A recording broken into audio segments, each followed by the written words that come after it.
महराज वली की गिरफ्तारी को पीडीपी के सदर महबूबा मुफ्ती ने हजरत बल मुद्दे से ध्यान भटकाने की कोशिश करार दिया है। महबूबा मुफ्ती ने कहा है कि एमएलए महराज वली की जुबान गलत हो सकती है, लेकिन इसके लिए उन पर पीएसए लगाना जायज नहीं है। जो महराज मलिक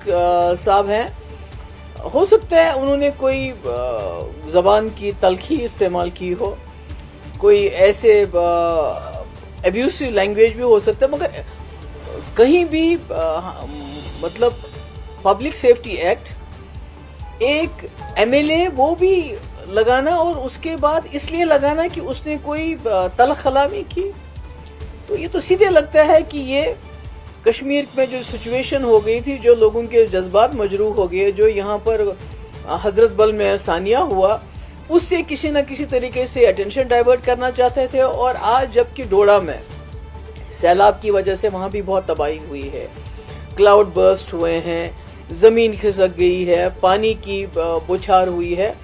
उसकी तरफ ध्यान दिया होना चाहिए। बल्कि उल्टा वहां जो एमएलए इसके बारे में आवाज उठाता है,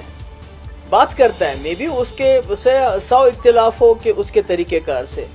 मगर एक एमएलए के खिलाफ पीएसए लगाना, उसको बंद करना, ये तो बताता है कि जम्मू कश्मीर में कानून कहाँ है।